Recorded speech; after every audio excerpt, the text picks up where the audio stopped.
The information provided in this podcast is prepared by Ocean Estate Law PC for informational purposes only and does not constitute legal advice. The information is not intended to create an attorney-client relationship. It is not legal advice or a substitute for obtaining legal advice from an attorney. A person listening or watching should not rely upon it in any manner without engaging professional counsel. The information is intended to communicate general information and, because recorded, may not be current.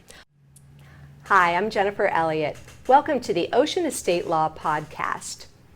This is where we talk about estate planning laws, we talk about how to protect your assets, and how to keep your family out of court. In today's episode, we're going to be talking about Estate Planning 101. I'm honored today to introduce you to my associate attorney, Michelle Lepich. Michelle has been an estate planning attorney for 10 years. She has experience in planning, in trust administration, in probate. So although she's new to Ocean Estate Law, she comes to us with many years of experience and she's ready to help our clients with their estates. Welcome, Michelle. Thank you for having me. Thanks for being here. Excited to have you as part of the team. I'm excited to talk about our favorite topic. Estate planning, right? Yep, exactly. So the first thing I want to talk about, I never thought I would be quoting Mike Tyson, but I'm going to quote Mike Tyson. Please do. He has a great graphic, and it says, everyone has a plan until you get punched in the face. Yep, that definitely applies to estate planning or lack thereof. Right. Everyone thinks that they are going to be living a good long time and they'll be able to take care of everything, wrap up all the loose ends, name beneficiaries, make sure everything's in order by the time they die, but we see that doesn't always happen. Exactly. Nothing wrong with being optimistic and hoping for the best, but when it comes to planning, it's important to plan for all contingencies. The best, the worst possibilities, and that's our job. It's our job to be the cynics and to look at all the possible scenarios. That's what we do. Yep. And that's what we're going to talk to our viewers about today, so we can make sure that they have a plan in place, or they can call us at Ocean Estate Law. We can help them get a plan in place. Absolutely.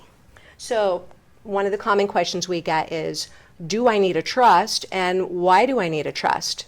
Yep, and in California, the main reason you need a trust is probate avoidance. Maybe in other states, probate isn't that big of a deal. It may be a common experience. Here in California, our courts are so backed up, and you really want to avoid probate at all costs. Right. It is time-consuming, it is expensive, and it is public. And we'll kind of dive into the details of that and why you really do not want to have to go through probate. Right. What do you mean by it being public? So in order to open a probate, you have to file a petition, and then from there on, you have to value your assets, list all of them. All of that is made public. It's court documents that anyone can search. So all of your dirty laundry, your family dynamics, all of that can come out in open court and available online in perpetuity. Right. Anyone can search your assets, your family members, and most of our clients prefer to keep that private. Exactly. I know I certainly do. You mentioned time. Yes. So probate can take, it can easily take 2 years these days with the courts in California, the filing, the backup time. Yeah, you shouldn't really expect it to take less than a year and a half at best. Yeah, I agree. Pretty commonly, we see probates take 2 years. And that is really a problem because not only are the decedent's assets tied up in court for 2 years, but the decedent's expenses still need to get paid. The house payment still needs to get paid. Someone needs to pay the HOA dues, the taxes, the insurance, so the maintenance on the house. And while the assets are locked up in court, one of your family members usually has to come out of pocket for those expenses. And if they don't, they risk losing the house in the probate process. Yeah, that's a really good point. A lot of times people think, well, okay, I won't see my distribution, my inheritance for 2 years. That's not the end of the world. They don't think about having to maintain that estate out of pocket for that whole period of time. Sure. Some of our clients in probate, they are young adults or even in their 30s and 40s that might be well established. It's still a burden for them to not only pay all their household expenses, but keep their parents' home going for a couple of years as well. Exactly. So we have a graphic that we want to share with our viewers so we can show them what the costs of probate are. So up on the screen here, we are going to be talking about what is the fee comparison. Why should I set up an estate plan in comparison to what are the costs of probate? So setting up an estate plan, it might cost you between $3,500, $7,500, depending on the complexity of your estate, the amount of assets that the number of properties that you own, really just whatever your specifics are in your family. Now, certainly there are some estate plans that could be done for less, but you get what you pay for if you're going to be going with one of those do-it-yourself type of programs. So that is really important to come and talk to an estate attorney while you're still living, while you still have capacity, so you can put a proper estate plan in place and you can avoid probate. Exactly. Now, the reason you want to avoid probate, let's look at this graphic, because the cost of probate, upfront costs are the filing fees for the court, the appraisal fees, there are bond and publication fees, those little tiny print publication notices in the newspaper. Those cost $700 to $900 for those ads, and they are absolutely required by the court. The cost of probate for a typical estate, I said of about $1 million, is about $4,000, maybe even $5,000. But it's pretty easy to get to a $1 million estate. Some people will say, Jennifer, I don't have $1 million in the bank. But they're not considering the fair market value of their house. Exactly. So even though they might owe money on their mortgage, the court looks at the fair market value, not just the equity. And that determines the statutory fees? It does. So when you look at the fees when we're closing a probate, on $1 million estate, that might be a house that's worth $750,000 or $800,000, plus a vehicle, plus some personal property, maybe a little cash in the bank. Pretty easy to get to a $1 million estate. Especially here in California. Yes. So many people here are well above $1 million. So these are statutory fees. But just on $1 million estate, the cost of probate is $46,000 for the administrator fees and for the attorney fees. Then when you add those court costs, you pretty easily get to $50,000. Wow. That's $50,000 that never goes on to your children. Yep. So it is important to avoid that $50,000 cost and put a plan in place. Exactly. So we've talked about avoiding probate for the sake of saving time, saving money, and maintaining your privacy. And I think you also would like to dive into whether you can use your estate plan to take control of your decisions as well, in a way where you wouldn't be able to do so in probate court. Absolutely. The Probate Code. This is a giant book. Shall I bring it out? Bring it out. Okay. It's scary. Oh, I'm going to pull a muscle. There we go. Okay, so the Probate Code. This is what makes decisions for you when you don't have a plan in place. Yep. This is a book that decides who's going to get what, who's going to be in charge of collecting all the assets, who's your administrator, your fiduciary. The court decides that. Yeah. This book and the probate court also decides who's going to raise your children if you have minor children when you and your spouse pass away. So what we recommend our clients do is they put a plan in place. If you have an estate plan, like the one that we do at Ocean Estate Law, everything is tabbed and organized, so a complete estate plan is going to have one spot where all of your important records are. You know, if you have a fire or flood or some emergency, where to go get that important binder, and likewise your trustee knows where to go get all those important records. Because when you have a plan in place, the court backs off. Yep. And unlike the probate code, this is customized by you. You know exactly what's in there and it's specific to your family's needs. Whereas the probate code is a little bit more one size fits all, and you better hope that your family fits into that cookie cutter formula that the probate code has. Sure. I remember a client, he had a child that he was estranged from. He had actually never met this child, but he was the father of the child.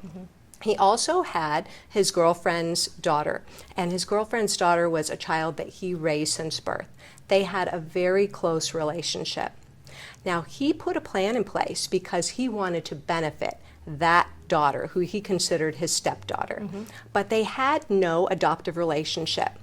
If he didn't put a plan in place and he passed, the child that he was estranged from would get 100% of his estate. And how much would the daughter that he was so close to receive? Nothing. Nothing. Without that adoption, the probate code would not acknowledge that relationship. Yeah. That's unfortunate. It is. And that's why it's important for us to help our clients get a plan in place so they can make sure that their wishes are carried out. So we've been talking so far, Michelle, about what happens when clients pass away. But I want to touch on what happens if they're incapacitated, because that's even more common than passing away. Yeah, that's a good point. Everyone thinks about estate planning as death planning, when really a big part of estate plans, when properly done, takes into account incapacity planning. You only pass away once, fortunately, but these days we're living longer, and we actually go through periods of time where we may be incapacitated, but temporarily, for things like a surgery, medical condition, an accident. And during those temporary periods, you want to have agents named who can step in and manage your finances, manage your home, take care of things for you when you cannot do that. But then when you become recapacitated, you can step back in and take charge again. For things like that, a will would not be good enough, because that only becomes active when you actually pass away, that one time. And in the meantime, you need to have those documents in place and name those agents that can step in during your lifetime. Right. Not only for finances, but also for making medical decisions. That's true, yes. That can be really valuable. Sure. With COVID being so common now, having those powers of attorney really save families. So you can exercise your wishes now while you're healthy and well. And then when you're incapacitated, your family doesn't have to argue about what they think you might want if you're sick. Yeah, my family had to go through that recently with the end of life of my grandma, and she had fortunately named my mom as her agent under her healthcare directive. And my mom was a nurse her whole career. She was very comfortable making healthcare decisions. Even she was blown away at how hard it was to make those final end-of-life decisions for her mom. And she told me she was so grateful that my grandma had spelled out her wishes in her document. She made it crystal clear what she wanted for those final days, those final decisions. So it wasn't my mom's decision. My mom was just executing her mom's wishes, which really makes a very challenging time that much easier for all of the loved ones involved. Yeah, exactly. We see those families where those wishes are not laid out and not everyone agrees on what course should be taken. Yeah, and that's a really hard time when emotions are already running high. So I do like to encourage clients to get that incapacity planning in place for the sake of yourself and your quality of life, but also for the sake of your family when being put in a very tough position. Right. Michelle, let's talk with our clients about basic documents that they need in an estate plan. Okay, yeah. So you mentioned a will. A will is important to have for people. Now, when we have an estate plan, like we're talking about a trust, sometimes that's a pour-over will, where the will just pours the assets into the trust, and the trust actually does the distributing. Yes. Now, our trusts are specific for our clients, right? And so that means that we cover things like, do you have minor children? How do you want their assets to be distributed to them? Do you want them to get it immediately when they turn the legal age of 18? That's a scary thought sometimes. Sometimes, yes. And so with an instrument that we draft, customized for our clients, we can make sure that the kids receive their assets at the time that they're going to be most financially responsible, not what that probate code says, like age 18. Yep, you may be an adult at age 18, but that does not mean you're ready to handle an inheritance of really any size at that point. Yeah, that is a scary thought. So some of the other documents that we do, you mentioned planning for incapacity. That's all part of the estate plan. Super important to name an agent who can make decisions for you if you're incapacitated, medically and financially. Yes. There are some other documents that we do that assist you and your trustee in having the banking done, like certifications, so your trustee can handle things if you're no longer able to, and they can make sure that the trust, everything gets properly titled in the trust name, and finally distributed. You've got lots of experience in trust administration, which is a distribution after the passing of someone. Exactly, yes. And the distribution terms are so important. And what I love about trusts in compared to just naming beneficiaries on a bank account or something like that, the trust can account for so many different contingencies. So you can name one set of beneficiaries, or you can say that if those people predecease you, it can go to their descendants. You can have a beneficiary share be held in trust or be distributed outright. There's so many opportunities to customize the exact distribution that works for your family, which is wonderful. That leads us right into the next point, which is, why isn't a will enough? Some people say, I'm good, I've got my estate plan, I did my will a long time ago, I don't need to worry about anything beyond that. Oh dear. Yeah, we worry about that because if they own real estate, what happens to real estate when they die with just a will? Well, it would have to be probated. It does have to be probated. So now they're back into the probate court with that big orange book making all their decisions, and it takes a couple of years and it costs maybe 50 grand depending on the size of their estate. So a will is not enough when you own real estate. No, definitely not. And I think you had a specific client experience with that, as we talked about the significant delays that come with probate court and having to maintain that estate for potentially 2 years while waiting for the probate proceeding to be completed. When the estate includes a home and the administrators can't afford to maintain that home, you really run the risk of losing a valuable asset like that. Exactly. There was a family that nearly lost the house because the kids could not afford to keep making those payments for a couple of years. There were the mortgage payments, the taxes, the insurance, and the HOA dues, and we had to get an extension to hold off the foreclosure, and we were lucky that we were able to do that because they nearly lost the family home because they didn't have access to the assets, the bank accounts that were tied up in probate court. So that is exactly why they need a trust. Exactly. With a trust and a trust administration, you can simply take a certain key set of documents to the bank and get yourself on title as trustee responsible for managing that trust. And within weeks, you can be managing those trust assets and have access to the trust accounts. That's the ideal way to do it. And that's what we try to educate our clients about. Not only is real estate another important reason to have a trust, but what about our clients who have LLCs and corporation interests? Oh yeah, I'd love to hear you talk more about that one. Yeah. So with a corp or an LLC, if someone dies with those interests, they don't have the power to have someone step in unless a court orders it. So it puts them right back in probate court. Whereas if they have a trust and we set up a trust structure that gives power to the trustee to continue to control the LLC and the corporation, their trustee can continue to manage a business, pay the employees, dissolve the corporation, continue to run it, sell it. And there's all of the possibilities that the owner would have. Now the trustee just steps in the owner's shoes and can continue to run or manage the business. And anyone who's a business owner knows that delay of waiting for the probate court to decide who's going to run things and what's going to happen with a business, things could fall apart very quickly there for that business. Yeah, I don't know too many businesses that can just hang out for a couple of years and still be running well while all the money is locked up. I don't think the employees would be thrilled, no. No, I wouldn't be either. So let's talk about who should your clients name as a trustee?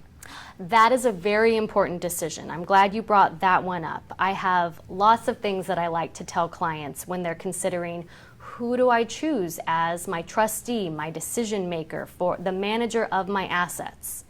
a lot of times clients will come in with the initial assumption that, well, this is an honor that I'm bestowing on someone, so I'd like to name, maybe they say, my eldest child. Or they say, I'd like to name all my children to be co-trustees together. I don't want to pick a favorite. Exactly. That's scary.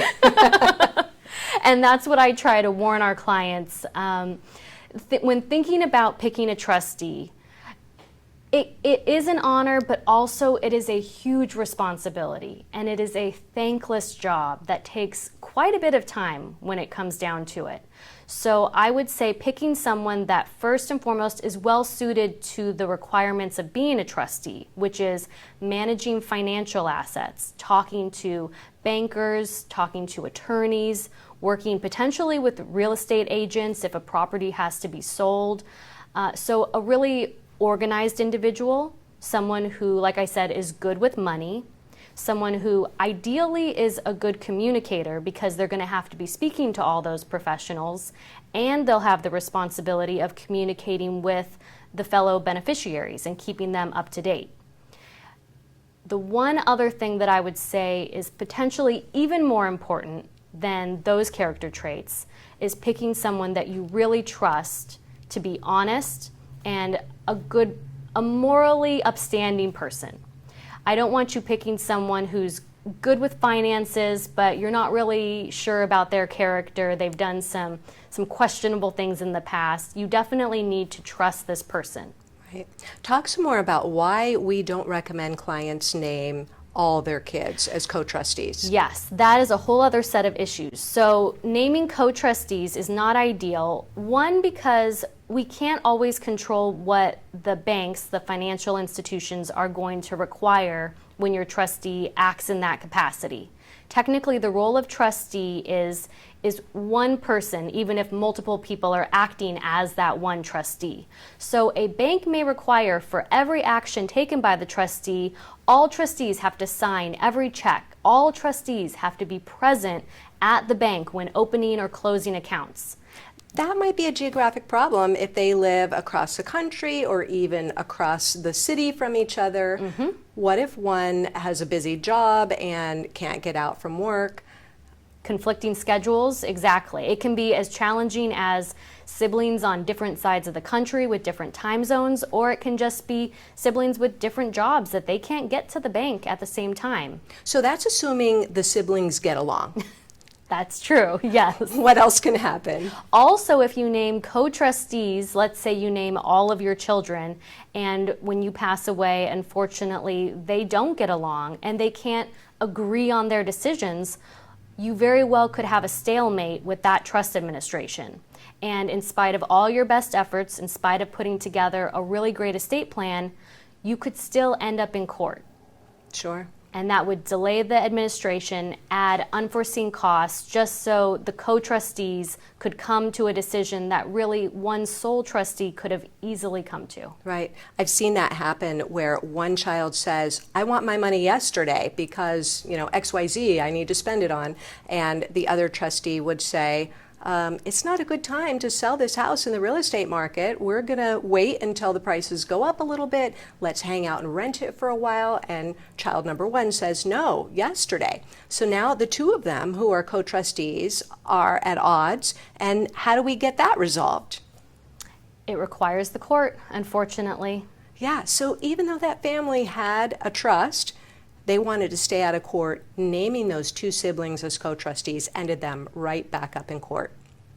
Yeah, and that's not ideal. So usually we encourage clients, if you do want to include all of your children or multiple people as trustees, you can name them as successors, one right after the other, which is a very good plan to have in place. You should never just name one trustee. That person may predecease you, or they may just not be able or willing to act as trustee when the time comes. We like to see 2 or 3, maybe even 4 successor trustees in place. Right, but in succession. In succession, Yes. Not all at once. Agreed. I want to talk about when a trust is worthless. So is it possible to have a trust that is completely worthless? Unfortunately, that is very possible. It is. Not with us. With Ocean Estate Law, we're going to make sure that the trust holds assets, because of course I'm talking about funding. Yep. Failure to fund your trust. And it sounds like fun. It's not really fun, but we do it for you, so it's not too painful. That's But true. funding your trust, F-U-N-D, that means titling your house to actually be in the name of the trust.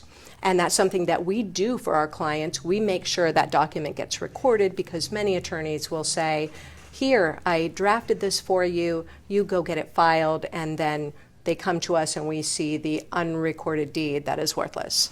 And having done years of trust administration, that is always a really heartbreaking moment. When the creator of the trust has passed away, the children, the family members come to me ready to administer this trust that their parent, their loved one, spent good money preparing. It's a beautiful trust with the beneficiaries exactly how they wanted it.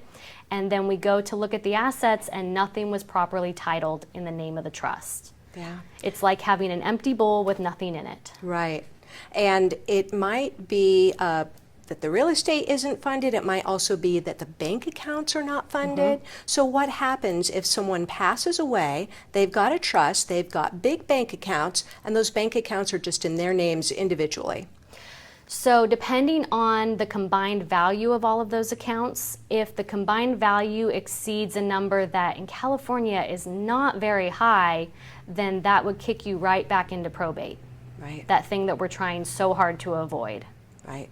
So you've got to have an estate plan that works for you, and then you've got to fund it to make sure that all of the assets can be controlled by the trustee, and that's a person that you name to handle things for you. Yes. For example, maybe you have in your trust a specific gift of a certain piece of real property that you want to go to a very specific person. If you have not titled that piece of real property into your trust, the trustee has no power to give that property to your loved one.